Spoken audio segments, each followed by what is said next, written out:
자, 41번째 시간입니다. 이번 시간에는 가장 중요한 그 범죄 사실, 그 다음에 이제 범죄 사실 끝까지 물어보면 이제 조사 끝난 거죠. 그래가지고 난 할 말 다 했어, 할 말 있어 해가지고 이제 정상관계 이익 진술을 물어보도록 형사소송법에 그렇게 규정이 되어 있는 거예요. 그래서 이쪽 부분이 가장 중요한 범죄 사실 신문을 하는 겁니다. 이렇게 해서 242조에 보면은 피의자 신문사항 그래가지고 검사 또는 사법경찰관은 범죄 사실을 신문하여야 하며 이렇게 되어 있죠. 범죄 사실을 신문하여야 하며 그 보면은 정상에 관한 필요한 사항 그 다음에 이익되는 사실을 진술할 기회 이거를 주어라 이렇게 됐어요. 이번 시간은 범죄 사실 먼저 신문하는 거 신문하고 나서 그 정상에 관한 필요사항 이익되는 사실을 진술할 기회 이 부분에 대해서 말씀드리도록 하겠습니다.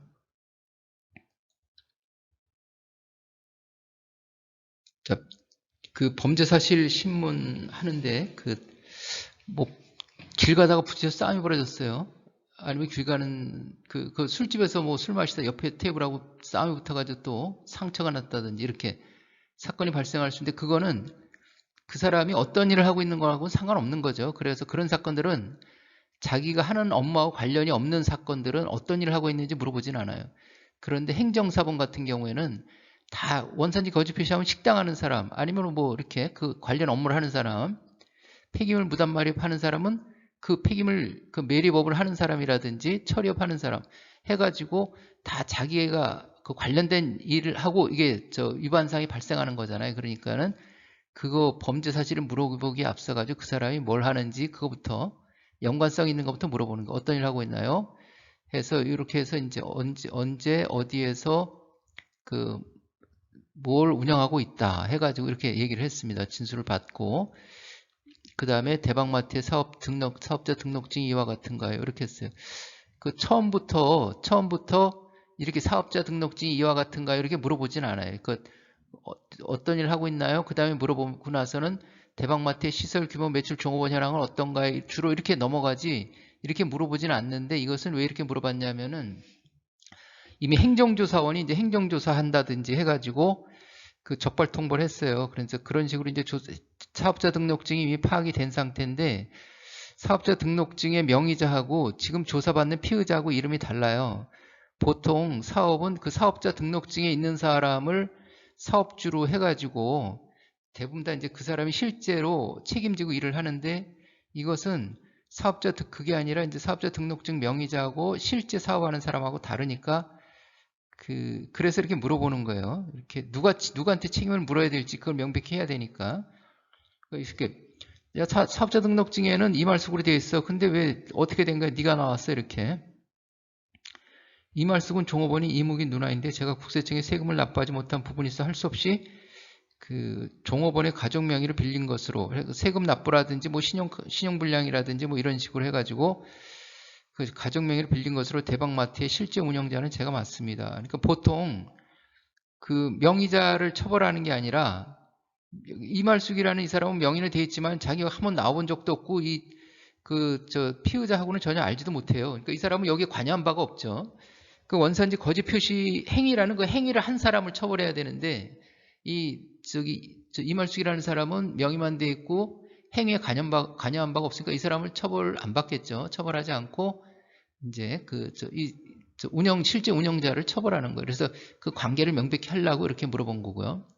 대박마트에 이런 경우에는 물어보고 이런 경우가 아니라면 안 물어보는 거죠. 이게 물어볼 필요가 없겠죠.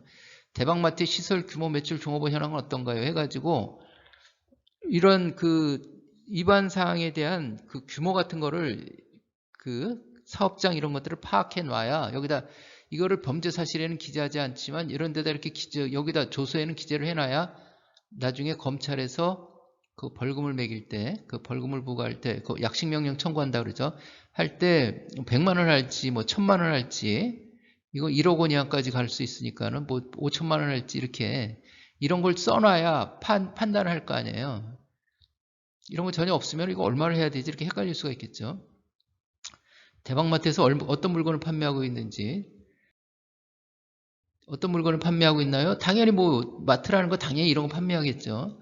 쭉 써주는 거였는데 여기서 이제 이거 물어보려고 하는 게 아니라 지금 원산지 거짓 표시가 되어 있으니까는 이 안에 원산지 거짓 표시가 되어 있는 거를 명확히 하기 위해서 이렇게 진행되는 과정이죠. 육류를 판매하는 시설 및 규모는 어떤가요? 이렇게 해서 이거 이제 이 내용을 얘기해 줍니다. 이렇게 해서 또 말하는 걸 진술을 적고 이렇게 해서 이제 이거는 행정조사한테 단속당했을 때 단속당한 사실이 있느냐, 언제 단속당했느냐 이렇게 하고서 이제 이때 어떤 농산물의 원산지를 거짓으로 표시했느냐 이렇게 또 풀어나가는 거죠. 그런데 이거는 단속당한 거 행정조사원의 적발통보서를 근거를 할 때 이런 식으로 해도 되는데 순수하게 인지사건으로 했을 때는 이렇게 그 피의자는 이와 같이 대방마트를 운영하며 농산물의 원산지를 거짓으로 표시한 사실이 있나요? 원산지 표시를 거짓으로 그 조문에는 원산지 표시를 거짓으로 이렇게 돼 있으니까는 원산지 표시를 거짓으로 한 사실이 있나 이렇게 물어보면 원산지를 거짓으로 표시한 사실이 있나 이게 더 자연스러울 것 같은데 조문에는 원산지 표시를 거짓으로 이렇게 돼 있어요.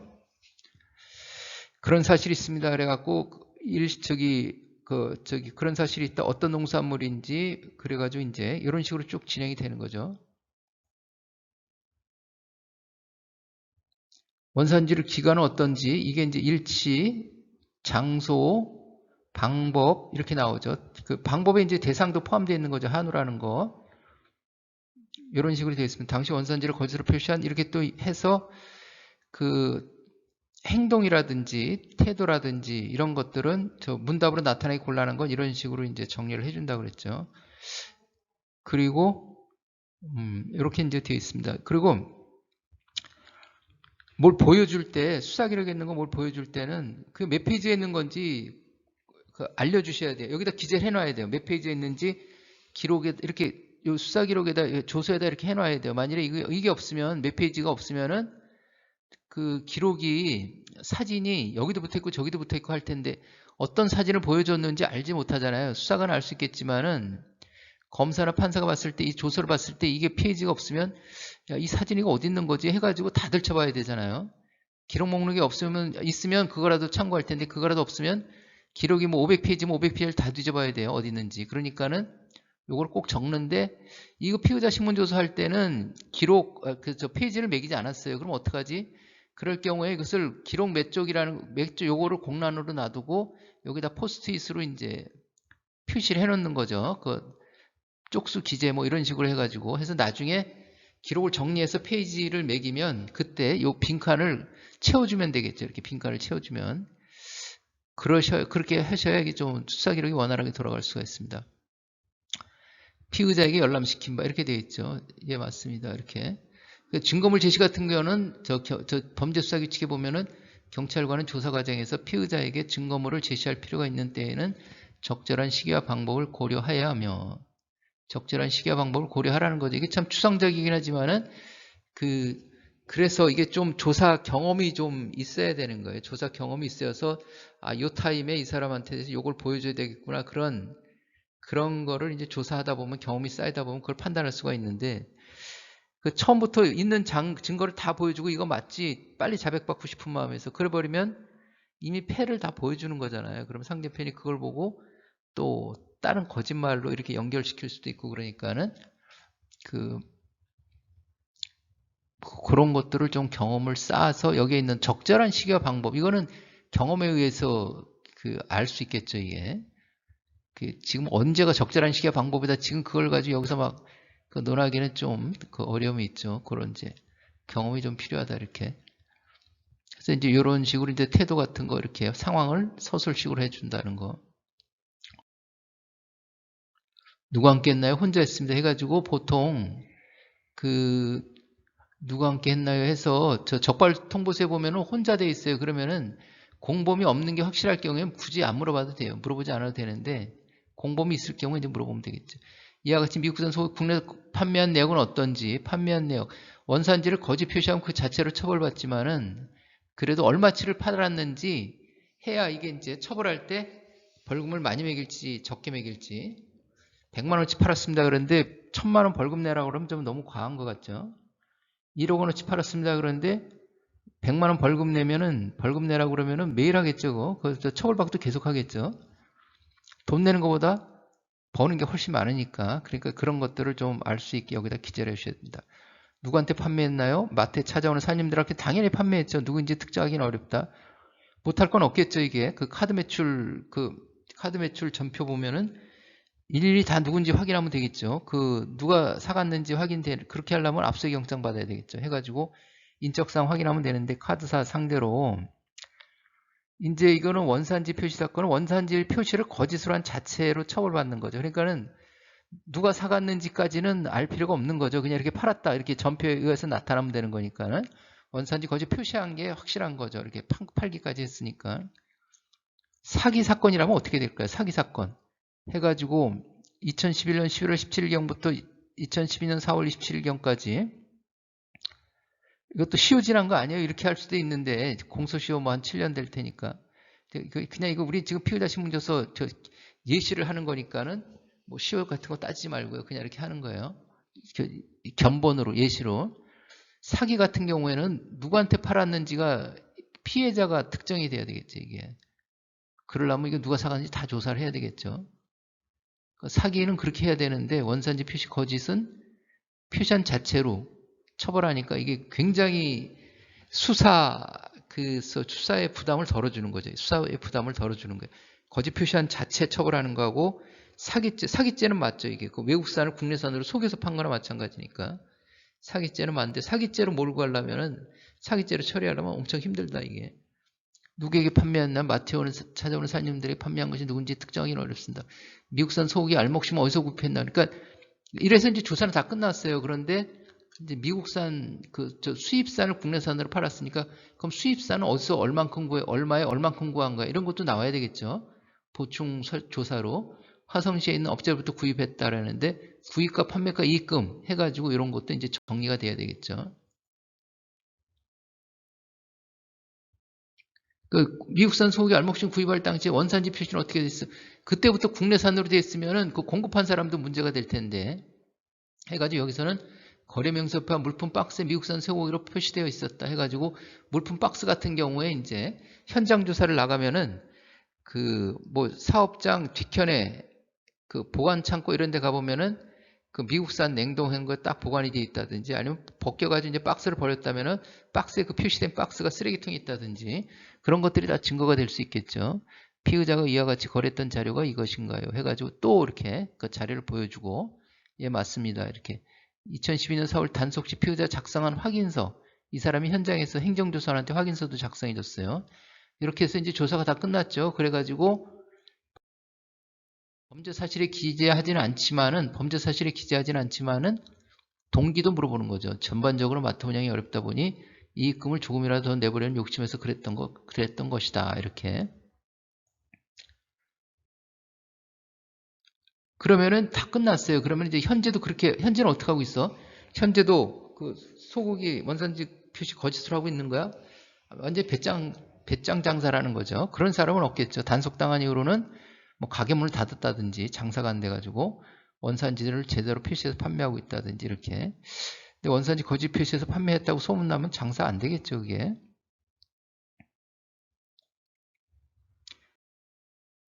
이런 식으로 되어 있습니다. 이렇게 해가지고 범죄 사실은 이렇게 해서 이제 끝났습니다. 범죄 사실 이렇게 끝났는데,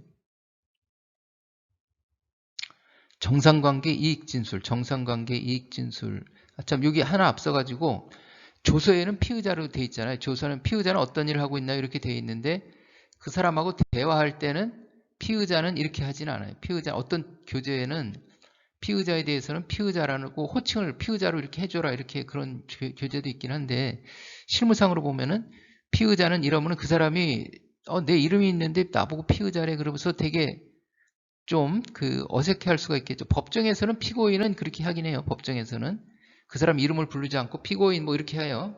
근데 수사 단계에서는 피의자 이렇게 잘 하지 않고 그냥 그 사람 처음에 왔을 때 뭐라고 불러드릴까요? 해가지고 김아무개 씨라고 하겠습니다 해가지고 그런 식으로 진행을 하고 있습니다. 이렇게 정상관계 이익진술 이 부분에 대해서, 자, 정상관계 이익진술, 아까 범죄 사실을 신문화해야 한다는데 옆에 정상관계 이익진술 요거 줘라 이거죠. 그러니까 수사하는 사람은 내 할 말은 다 했는데 너도 할 말 있어 이거거든요. 유리한 건 뭐가 있어? 이렇게 나는 여태까지 너한테 불리한 것만 물어봤는데 불리한 거죠. 범죄 사실을 물어보는 거니까는. 나는 여태까지 너한테 불리한 것만 계속 물어봤어. 나 할 말 다 했는데 뭐 유리한 거 있어? 이렇게 그런 거죠. 그래서 이거를 이제 다양하게 조서에다 다양하게 물어보는데 이게 이제 관행어구라고 볼 수 있나요? 수사하는 사람들의 관행어구예요. 관행어구. 피의자가 달리 제출할 유리한 증거나 더할 말이 있나요? 이렇게 이익진술, 정상관계 이익진술, 피의자가 달리 제출할 유리한 증거나 더할 말이 있나요? 보통 다시는 이런 일이 없도록 할 때 선처해 주시기 바랍니다. 해가지고 이 사람들이 뭐 얘기를 하죠. 그럼 거기다가 이제 받아 쓰시면 되는 거죠. 뭐 그거 정리해서 쓰시면 되는 거다 해서 요번 시간에는 이렇게 범죄 사실하고 정상관계 이익진술 다시 한번 말씀드리지만은 범죄 사실이 제일 중요한 거죠. 범죄 사실 중요하는데 범죄 사실 물어볼 때는 어떻게 하면 된다? 처벌조항 물어보고 육하원칙으로 풀어나가면 된다. 이게 조서 정리할 때 그렇게 하시면 돼요. 물론 대화할 때는 약간 좀 다르게 할 수 있겠지만은 조서를 정리할 때는 그렇게 처벌조항 기재하고 육하원칙에서 기재하면은 그 조서가 깔끔하게 정리되는 그런 조서로 이렇게 평가받을 수 있겠죠. 해서 조사하는 방식은 다 똑같아요. 살인죄, 사람을 살해한 자 이렇게 돼 있어요. 사람을 살해한 자. 살인죄가 제일 무거운 범죄잖아요. 제일 무거운 범죄를 조사할 수 있으면 다른 범죄들은 조사하는 게 쉽겠죠. 다 할 수 있는 거죠. 사람을 살해한 자 이렇게 돼 있으면은 조사할 때 뭐라고 물어봐야 돼? 너 사람을 죽인 사실이 있어? 이렇게. 너 사람을 죽인 사실이 있어? 범죄 사실이잖아요. 사람을 살해한 자. 그리고 언제 그랬어? 어디서 그랬어? 누구를 죽였어? 누가 같이 죽였어? 어떤 방법으로 죽였어? 사람 죽은 거야. 그래가지고 안 죽으면 미수죠. 그게. 죽이지 못한 미수가 되는데 그러고 나서 사체는 어떻게 했어? 뭐 이런 식으로 원산지 표시 거짓하면은 너 원산지 표시를 거짓으로 한 자는 처벌한다 이렇게 돼 있잖아요. 그럼 너 원산지 표시를 거짓으로 한 사실이 있어? 이렇게 물어보고 언제 그랬어? 어디서 그랬어? 또 누가 같이 그랬어? 어떤 원산지를 어떻게 표시했어? 어떤 방법으로 했어? 얼마치나 팔았어? 뭐 이런 식으로 그렇게 이어나가면 되겠죠. 그래서 피의자 신문조서는 잘 모를 때는 법조문에 있는 그 처벌조항을 물어보고 그것을 육하원칙으로 풀어나가면 된다. 이게 굉장히 별거 아닌 것 같은데 굉장히 중요해요. 그리고 일시, 장소, 방법, 대상, 결과 이게 꼭 들어가 있어야 돼요. 처음 수사하시는 분들은 그거 별거 아닌 것 같은데도 하다 보면 꼭 뭘 하나 빼먹어. 장소를 빼먹어요. 그래가지고 피의자 돌려보낸 다음에 나중에 범죄사를 쓰려다 보니까 아이고 장소가 없네 그래가지고 어떻게 해요? 그 사람 다시 오라고 또 이렇게 해야 하는 상황이 발생해요. 그러면은 피의자도 또 단순히 그거 물어보려고 날 또 바쁜 사람을 불렀나 해가지고 옥신각신하겠죠. 그래서 꼭 처음에 조사할 때 범죄 사실을 계략적으로 이렇게 이제 구성을 해보고 우리가 전혀 아무것도 알지 못한 상태에서 피의자 신문하는 건 아니니까 일시, 장소, 방법, 대상, 결과를 미리 한번 써서 그걸 보면서 이렇게 이제 그 내용을 보면서 이렇게 하면은 일시, 장소, 방법, 대상, 결과가 빠지지 않겠죠. 이게 한 가지라도 빠지면은 안 된다 해서 말씀드렸고요. 이번 시간에는 이것으로 마치도록 하겠습니다. 다음 시간에는 이제 이게 조사는 다 끝났으니까는 이후의 절차는 어떻게 되는지 열람시켜야 되겠죠. 그 다음에 이제 잘못된 거 있어 물어봐야 되겠죠. 그 다음에 이제 수사과정 확인서, 라포 재형성 뭐 이런 부분이 있는데 그 부분에 대해서 살펴보도록 하겠습니다. 자, 수고하셨습니다.